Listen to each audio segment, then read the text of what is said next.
Alguma vez você já comprou algum produto ou mesmo contratou um serviço e não teve o resultado comprometido? O produto logo apresentou um defeito? Pois é, já está aqui com a gente. Luan Wozniak está aqui com a gente para falar sobre esse assunto no quadro Direitos do Consumidor de hoje. Uma situação complicada, né, Luan? É isso mesmo, Elber, muito complicado. Olha, muita gente passa por essa situação, adquire um produto, depois não consegue garantia, acaba perdendo prazo. Enfim, uma situação bem complicada que a gente aborda agora. Boa tarde para você que está em casa. Uma importante informação é ficar atento ao prazo na hora que você adquirir um produto ou serviço, pois o período para reclamar do defeito varia. E o caso de hoje é do Geraldo. Ele recebeu um álbum de casamento e não era como prometido. Vamos dar uma olhadinha como é que ficou essa situação no quadro de hoje.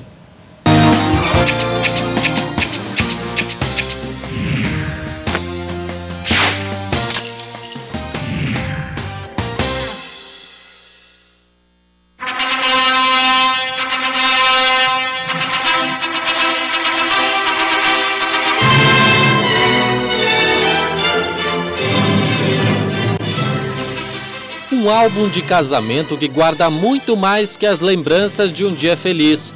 Transformou-se em decepção para o Geraldo. Ele conta que havia contratado um fotógrafo para registrar a cerimônia. Receberia, após pagar R$ 1.500, um álbum em couro, com acabamento impecável. Mas quando o material ficou pronto, viu que não era nada daquilo que havia combinado. O álbum foi, na verdade, o atrativo.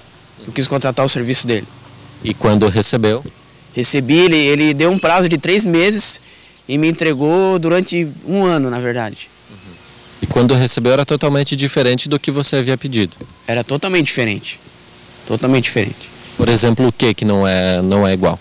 Era um álbum com capa de couro, tinha vários detalhes de sombreamento, montagem de fotos. Ele entregou um álbum com as fotos todas misturadas, fotos que não tinham detalhes. Fotos esticadas. Fotos esticadas, alargadas, né?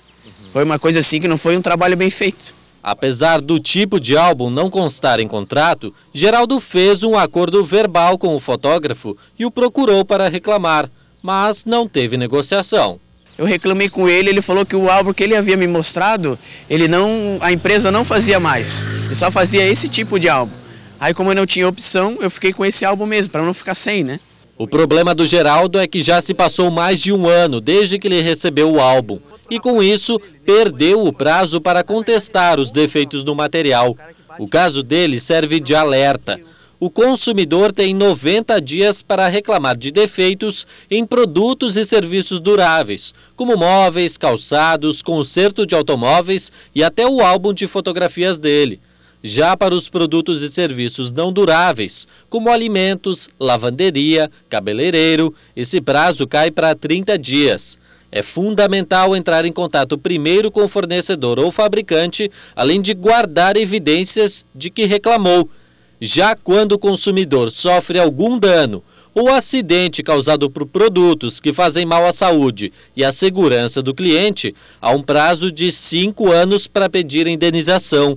No exemplo do Geraldo, o prazo para reclamar já passou e, infelizmente, o dano ficará guardado na prateleira. O dinheiro suado ali, né, que a gente paga por uma coisa e recebe outra, né, a gente passa tanto trabalho, né, e o casamento, querendo ou não, a lembrança que fica é o álbum, né, então, se não é uma coisa bem feita, uma coisa que agrade o cliente, né, fica a decepção, né.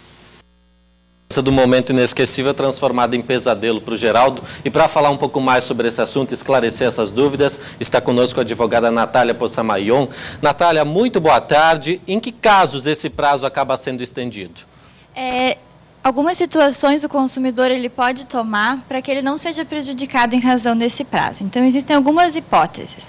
Uma delas é ele, por exemplo, mandar uma notificação extrajudicial para o fornecedor, para o prestador de serviço, com um aviso de recebimento, para ele comprovar a data em que o fornecedor recebeu, e aí solicitando os reparos ou a troca do produto, enfim, que essa situação seja resolvida. Enquanto ele não tiver uma resposta, esse prazo ele não corre, ele fica suspenso. Então, ele acaba... É uma tentativa, ao mesmo tempo, de resolver a situação e de não perder o prazo em razão da inércia. Outra situação, por exemplo, é entrar com uma reclamação junto ao PROCON. Ele também a mesma situação, o prazo fica suspenso enquanto se aguarda a resolução da situação. Ou às vezes o próprio fornecedor, fabricante, ele tem um formulário próprio, o próprio site, para você registrar essa reclamação, qual foi o defeito, qual foi o vício do produto, e aí enquanto você não tiver essa resposta, o prazo não corre. Então, no caso do Geraldo, infelizmente, ele não fez essa reclamação, acabou aceitando naquela época o álbum, até por uma parceria, por querer aquele material de uma vez, mas viu que não era nada daquilo e infelizmente perdeu esse prazo, né? Agora não tem o que contestar. O prazo que ele perdeu foi para reparar os vícios do produto, do serviço que ele contratou. Eventualmente pode-se estudar a possibilidade de um dano moral em razão do que isso acarretou para ele. Tá certo. E outra questão é a respeito dos vícios ocultos. Muita gente recebe um produto, mas ele apresenta defeitos só um bom tempo depois. E aí como é que fica essa situação? Nesse caso, como a gente dá um exemplo para ficar mais fácil para o telespectador entender. Então, por exemplo, se esse álbum que ele contratou, ele tivesse algum serviço tivesse que ser impermeabilizado. A gente, ao comprar ou receber, a gente não consegue perceber se ele está ou se ele não está impermeabilizado, porque é apenas uma película que consta ali. Então, eu recebi o álbum que deveria ser impermeabilizado e eu acredito que ele esteja impermeabilizado porque foi o serviço que eu contratei e pelo qual eu paguei. Passou um ano, aconteceu uma situação... Derramou água no álbum. Derramou água e eu percebi que ele não estava impermeabilizado. O prazo que eu tenho começa a contar a partir da data em que eu percebo esse vício oculto. Tá certo.